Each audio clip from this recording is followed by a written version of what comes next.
YouTube. Vamos orar? Pai, nós te damos graças por essa noite. Primeiro, Senhor Deus, nós te agradecemos pela vida que o Senhor nos dá, pela disposição, Senhor, que o Senhor tem nos dado para, Senhor Deus, realizar as tarefas que estão em nossas mãos e também, Deus, te servir. Que acima de tudo, Pai, que acima de tudo, o seu nome seja engrandecido, Senhor, em tudo aquilo que a gente vier a fazer e que acima de tudo o Senhor seja visto em nós. Não queremos, Senhor Deus, andar tão agitados ao ponto de não termos tempo, Senhor Deus, para parar e ouvir a Tua voz.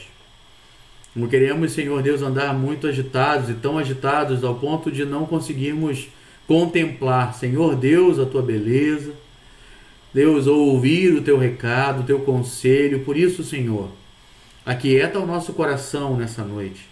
Dá-nos, Senhor Deus, paz, dá-nos, Senhor Deus, tranquilidade para podermos, Deus, de fato ouvir aquilo que Tu tens para nós. Tem misericórdia da nossa vida, Senhor Deus. Quando andamos agitados, Senhor, ao ponto de não conseguirmos descansar, leva-nos, Senhor, a águas tranquilas. Leva-nos, Senhor, a águas de descanso, Senhor Deus. Leva-nos, Senhor Deus, a um lugar onde possamos ouvir a Tua voz, longe de tudo, longe de todas as vozes desse mundo, porque somos Seus, porque o Senhor é o nosso pastor, porque a Sua voz é inconfundível. Por isso, Pai, nessa noite a nossa oração se inicia, e esse estudo se inicia com essa oração. Queremos ouvir a Tua voz. Queremos, Senhor, nos aquietar e deixar o Senhor falar conosco. Em nome de Jesus nós oramos assim. Amém. Vamos lá, minha gente? Vamos estudar? Muito bem. O que cremos? É isso que a gente está estudando aqui nesses dias. E é isso que a gente vai continuar estudando aqui durante algum tempo. A gente já falou sobre o Deus que se revela, a gente já falou sobre a revelação, a gente já falou sobre a palavra de Deus. E hoje a gente vai falar sobre Deus. E a gente começa falando de quem é Deus, quais são as características desse Deus, né? Quais são os atributos desse Deus que nós precisamos conhecer. E como é que a gente explica isso? Porque muitos de nós já sabemos desses atributos, já falamos sobre isso, mas muitos de nós não sabemos o quanto isso abrange, o quanto isso o que isso representa. Então, por isso que eu queria falar um pouquinho com vocês nessa noite sobre essa sentença que diz o seguinte: Deus, o supremo proprietário do universo, é Espírito, eterno, infinito, imutável em sabedoria, poder, santidade, justiça, bondade e verdade. A gente vai tratar de forma detalhada sobre cada termo desse aqui utilizado nessa sentença. E a gente vai tentar apresentar isso de uma forma que você entenda e de uma forma que você guarde isso no teu coração, para que quando você ouvir expressões assim acerca de Deus, você saiba a abrangência disso e a profundidade dessa expressão. A primeira coisa que a gente precisa falar é que Deus é Espírito. Essa é uma questão que a gente já tratou em estudos anteriores, mas que a gente precisa falar ainda. E falar um pouquinho com base em um texto bíblico e dizer o que isso representa. Além disso, a gente vai falar que Deus é eterno, nós vamos falar que Deus é infinito e falaremos também que Deus é um Deus imutável. Quando a gente fala que Deus é Espírito, a base bíblica para esse texto é a base de João 4:24. Eu queria que você abrisse a sua Bíblia nesse texto junto comigo. João 4:24. Vamos abrir lá? É um texto muito conhecido. Jesus, num diálogo com uma mulher de Samaria. Esse texto é um texto fantástico porque é um encontro também fantástico, né? É o encontro de Jesus com muitos de nós, não é isso? João 4, 24. Jesus vai afirmar assim: porque Deus é Espírito, e é necessário que os seus adoradores o adorem em espírito e em verdade. Quando nós falamos que Deus é Espírito, nós estamos tratando de uma verdade que Jesus ensina à mulher samaritana. E é uma grande lição que a lei também queria ensinar ao povo judeu. Nos dois ensinos, que é a lei e que Jesus ensina à mulher samaritana, a conclusão é que o culto também é espiritual. Então, a limitação local, né, e também querer representar Deus com algo material, né, figuração de Deus, imagens da natureza terrena, ela deforma então a natureza desse Deus. E eu quero dizer isso de uma maneira muito clara para você. Nós não podemos limitar a ação de Deus aos templos que nós nos reunimos. Nós não podemos limitar a ação de Deus aos espaços que achamos que são o lugar onde Deus está. Deus é Espírito, Ele não se prende a lugar algum. Além disso, nós não podemos limitar a forma de Deus a alguma imagem. Se Ele é Espírito, não há nada na natureza e não há nada nesta terra capaz de representar quem Deus é. Não é possível fazer isso. Para nós é difícil perceber ou conceber uma existência de puro Espírito, pois a nossa compreensão dos seres, do seu modo de existência, está comprometida nos nossos sentidos. Muitas vezes a gente não consegue alcançar a abrangência dessa afirmação de que Deus é Espírito, porque essa afirmação ela vai além dos nossos sentidos. Nós estamos acostumados a conceber alguma imagem de acordo com aquilo que os nossos olhos veem, que os nossos ouvidos ouvem, que as nossas mãos apalpam. Isso limita a nossa compreensão de fato do que Deus é. Então, existe a necessidade de Deus, quando fala de si mesmo, né, em referir-se dentro dessas 4 limitações, né, dessas limitações que nós temos. Porque quando ele fala assim, ele está atribuindo-se características humanas, né? E aí a gente já falou sobre isso, dá o nome-se a isso de antropomorfismo, né? Que é dar ao Senhor características humanas para facilitar o entendimento. Por isso que se diz que Deus tem braços, tem mãos, tem olhos, né? Tem ouvidos, mas nada disso é possível dizer e afirmar e tomar como literal, considerando que não se pode limitar a forma de Deus. Essa é uma forma que o Senhor decidiu deixar para nós, para que a gente possa compreender algumas características morais desse próprio Deus. Mas a sua essência é Espírito. Então essa é uma questão que precisa ficar clara para nós. Deus não está limitado nem a local de culto, nem a espaço algum e nem a forma alguma. Qualquer tentativa de limitar a presença de Deus, o espaço de Deus e a forma de Deus é uma tentativa frustrada e que isso gera uma distorção na imagem de quem Deus é. Isso precisa ficar muito claro para nós.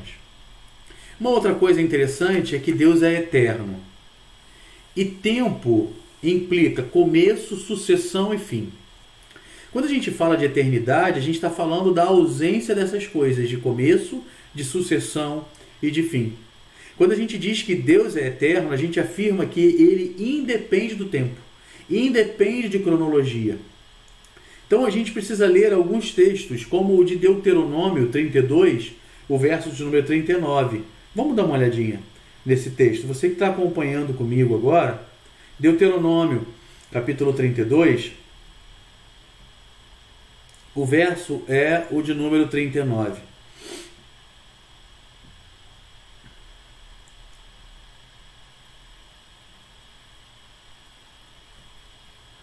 Esse é um texto interessante e que a gente precisa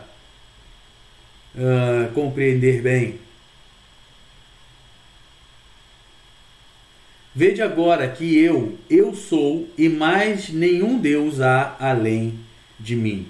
Eu tiro a vida, eu faço viver, eu firo, eu saro, e ninguém há que escape das minhas mãos. Um outro texto é o Apocalipse, o capítulo de número 1, o verso de número 8.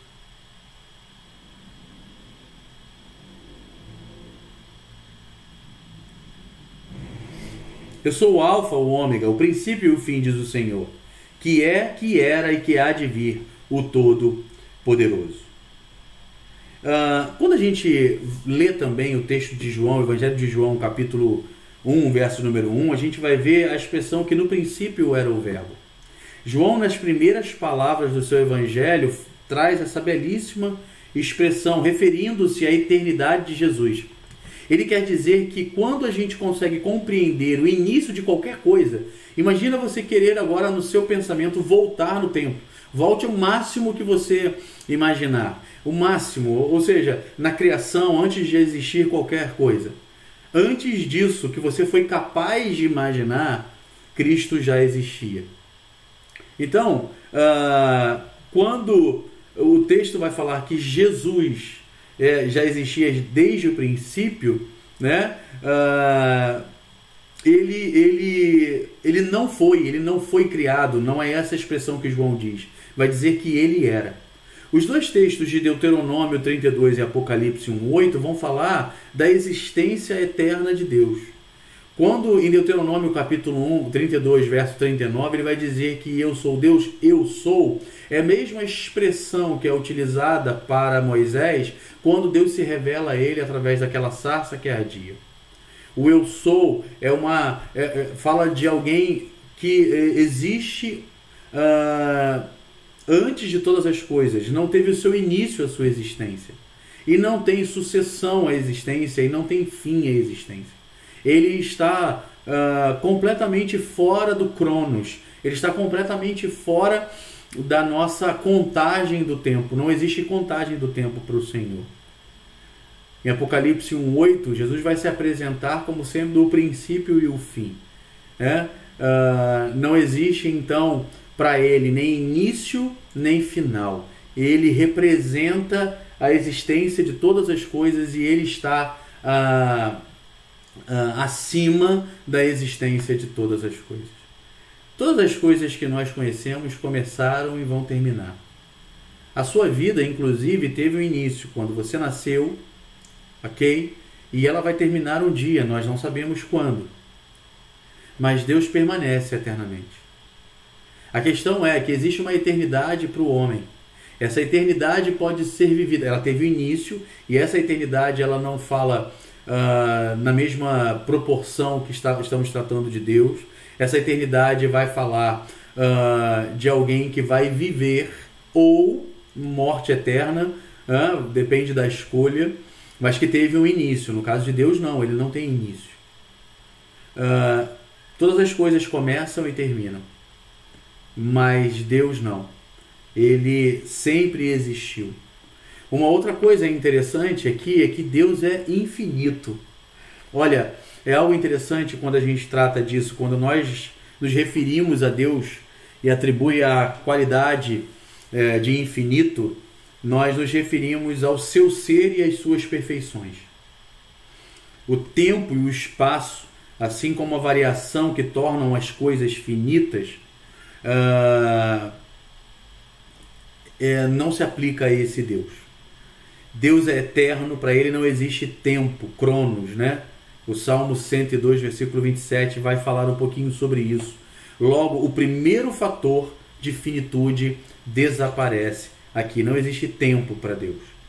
Do outro lado, Deus é espírito puro, independente de qualquer... independente também do espaço. Quando a gente fala de infinito, a gente não está falando somente de tempo, de duração. A gente está falando daquilo que também ocupa espaço. Ou seja, não há o espaço que o Senhor ocupa, né, não pode ser dimensionado. Ele é infinito também.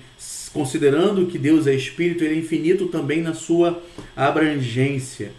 Embora os anjos, os espíritos dos homens falecidos sejam natureza espiritual, eles, no entanto, estão limitados por sua condição de criatura, pois eles tiveram começo, e o que não acontece com Deus. As mudanças também e as variações também não atingem a esse Deus. O apóstolo Tiago, no capítulo 1, versículo número 17, vai dizer que toda boa dádiva, todo dom perfeito vem do alto, descendo do Pai das luzes, no qual não há mudança nem sombra de variação. Uma coisa muda quando ela se transforma para melhor ou para pior. Mas o que é perfeito não pode mudar nem para melhor e nem para pior. Ou seja, Deus é perfeito na sua infinitude. Uma outra questão a ser tratada é que Deus também é imutável. Em Malaquias, no capítulo 3, no verso número 6, ele começa dizendo isso: eu, Senhor, não mudo. Em Hebreus, no capítulo 13, verso número 8, o autor aos Hebreus vai dizer que ele é o mesmo ontem, hoje e será eternamente. Deixa eu só conferir esse texto aqui, que talvez a minha memória falhe. Então eu vou ler junto contigo aqui Hebreus, capítulo 13, o verso é o de número 8.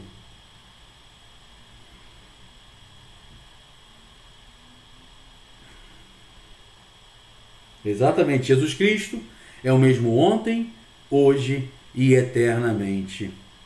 Ele é imutável em sabedoria, né? E aqui alguns textos também que vão tratar sobre isso. Há uma representação aqui nessa imutabilidade em sabedoria da onisciência divina. Deus conhece tudo.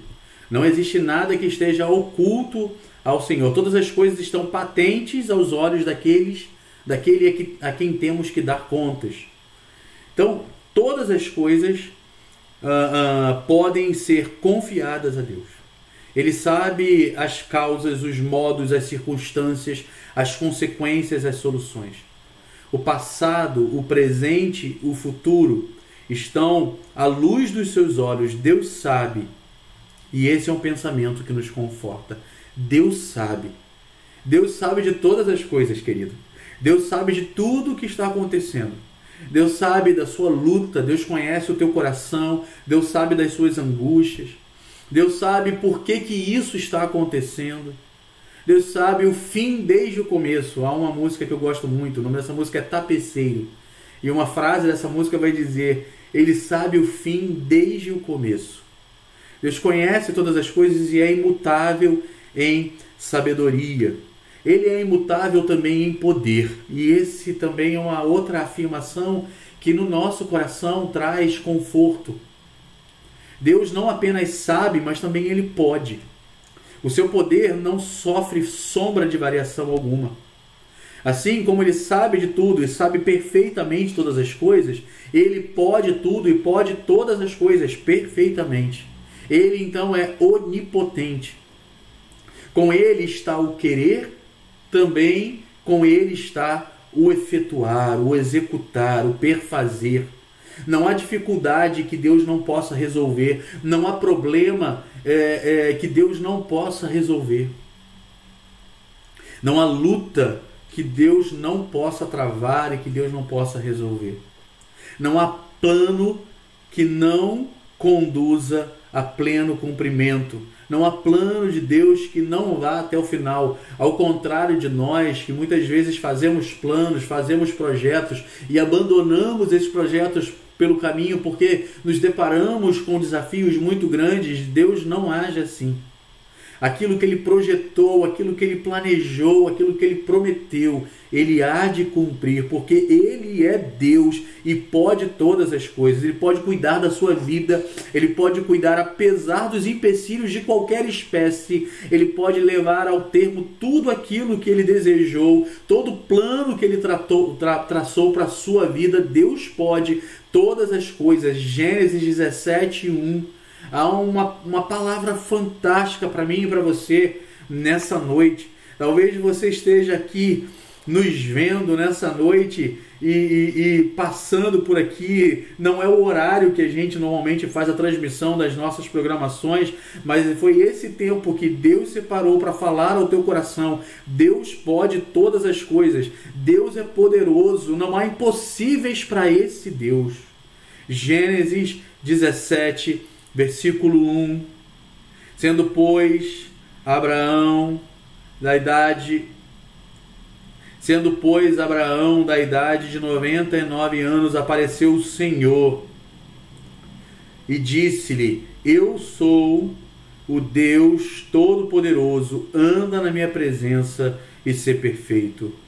O texto aqui refere-se a um Deus que se revela a Abraão dizendo: eu sou o Deus Todo-Poderoso. Não há nada que impeça de Deus agir, meu irmão, minha irmã, creia nisso. Deus tem poder para mudar toda e qualquer circunstância. Deus tem poder para mudar toda e qualquer situação. Deus tem poder para fazer aquilo que aos teus olhos, talvez você já tenha até desistido de orar, mas continue a clamar ao Senhor, porque não há impossíveis para o nosso Deus. Ainda, o texto de Filipenses, no capítulo de número 2, o verso de número 13. Eu quero ler esse texto com você. Deus é bom demais. 2, verso de número 13. Porque Deus é quem opera em vós tanto querer como efetuar segundo a sua boa vontade. É Deus quem faz. E Ele pode todas as coisas. É Deus quem faz. E Ele tem poder para realizar todas as coisas. Deus é poderoso em todas as coisas. Vamos lá, minha gente. Vamos continuar aqui. Deus é poderoso. Deus é poderoso. E esse poder de Deus, e essa sabedoria de Deus, elas se complementam com outros atributos. Vamos dar uma olhadinha nisso? Um atributo que a gente precisa falar é que Deus é um Deus imutável em santidade. Aqui traz a ideia de pureza. Deus é santo porque Ele é absolutamente puro. Não pode ser tentado pelo mal. Tiago 1,13 vai dizer isso. Então não há uma ponta de mal em Deus, não há um sinal de maldade no Senhor, de pecado, de falha. Ele é perfeito em santidade. Os textos que estão na sua tela podem ser conferidos depois por você. Além disso, Ele é imutável em justiça, implica em pureza moral, implica em harmonia, em equilíbrio, em perfeição, que não se corrompe e nem se desvirtua. Deus não trata as questões que Ele necessita, né, que Ele precisa e trata de julgar, de resolver, de estabelecer de uma forma tendenciosa. Ele é justo em todos os aspectos. Deus é imutável em bondade, é fruto das relações santas e puras que o Senhor tem para conosco. O Salmo 31, versículo 19 vai afirmar isso. Ou seja, porque Ele é santo, porque Ele é justo, porque Ele é puro em todas as suas relações, Deus é bom. E a sua bondade, né? É interessante a gente falar isso, o que é puro não pode deixar de ser bom, pois a maldade é falha moral, da mesma maneira que a injustiça é uma falha moral. Quando o pecado é chamado iniquidade, desigualdade, essa definição mostra que o pecado é a falta de harmonia com o Senhor, falta de concordância com a santidade de Deus. Isaías, capítulo 6, no verso 3 ao verso 5, chamado de Isaías. Caminhar um pouco mais aqui. Deus, então, é imutável em verdade. Deus é imutável em verdade. Estou dando uma olhadinha aqui porque a impressão que eu tenho é que a bateria do computador está terminando aqui, mas eu acho que não é isso não. Deus é imutável em verdade. Ou seja, é a concordância com fatos reais. Ela pode ser prejudicada pela ignorância, mas Deus sabe tudo. Ou seja, se Deus não soubesse de tudo, isso poderia afetar a imutabilidade do Deus em verdade, né? Da verdade de Deus, né? Isso poderia também ser aplicado, poderia ser ferido por causa da maldade. Mas Deus é santo, mas Deus é justo. Assim, Deus também é verdade. Isaías 45, verso 19, vai tratar sobre isso. E Romanos, capítulo 3, o verso de número 4. Este, então, é o Deus da Bíblia. Esse é o Deus que nós cremos. Esse é o Deus que se revelou a nós através das Santas Escrituras. Meu irmão, você pode ter uma concepção de Deus qualquer, você pode criar uma concepção de Deus qualquer. Muitos, até na boa intenção, criam uma concepção de um Deus que está à disposição para atender o bel prazer do homem. Mas nós cremos nessa definição de Deus exarada nas sagradas letras. Deus é glorioso, Ele é inalcançável e Ele tem a sua majestade exaltada. O Senhor exaltado sobre todas as coisas e fazendo com que tudo sirva ao seu propósito. Ele é santo, Ele é exaltado, Ele é separado do pecado, Ele é separado do mal. Deus é amor, Deus é eterno, Deus é gracioso, Deus é redentor. Por isso Ele merece toda a nossa inteira confiança. A sua confiança precisa estar em Deus e ela não pode falhar, querido. Quando nós falhamos na confiança em Deus, quando nós achamos que Deus pode fraquejar naquilo que Ele tem todo o poder para fazer, isso ofende o caráter de Deus. E nós precisamos então pedir perdão ao Senhor muitas vezes pela nossa incredulidade, pela nossa falta de fé. Esse foi um clamor dos discípulos ao próprio Cristo quando diz: Senhor, aumenta-nos a fé. Ele é santo e com Ele nós temos as coisas melhores. Talvez você não esteja passando um momento bom da sua vida, mas creia que Deus está fazendo o melhor para você. Deus está te dando o melhor que pode te dar, porque isso, caso contrário, isso feriria a santidade do Senhor, a retidão do Senhor. Ele é poderoso, por Ele nós alcançaremos socorro. Sendo sábio, Ele é poderoso para nos ensinar. Sendo bondoso, Ele deve provir o bem. Sendo justo, a sua solução é sempre acertada. Meu irmão, minha irmã, não questione os propósitos de Deus.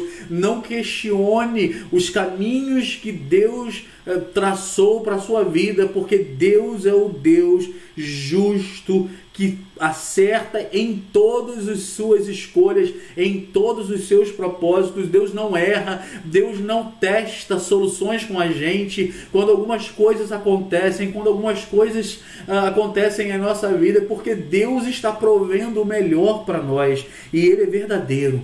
Sendo verdadeiro, Ele aponta o caminho certo para a nossa vida. Eu creio num Deus assim. E você? Eu creio num Deus que pode todas as coisas. Eu creio no Deus que realiza todas as coisas. Eu quero encerrar esse tempo aqui dizendo que a minha confiança está no Senhor. Que nem sempre o que acontece comigo e o que acontece na minha vida é aquilo que eu gostaria, que eu planejei. Às vezes as coisas fogem do controle. Mas, querido, eu quero confiar em Deus. Eu coloco a minha confiança no Senhor e desejo que esse seja o anseio do teu coração também. Não andeis ansiosos por coisa alguma. Antes, as suas petições, aquilo que te incomoda seja colocado diante de Deus através das orações. Não fique aflito, não fique angustiado, confie no Senhor. Anda na minha presença e faz o bem, como diz ele a Abraão, ele diz: eu sou o Senhor Todo-Poderoso. Que Deus abençoe a tua vida, que Deus abençoe a nossa vida, que Deus fortaleça a nossa fé, aumente a nossa fé, para que possamos viver para a glória dele, em nome de Jesus. Deus te abençoe, fique na paz, em nome de Jesus.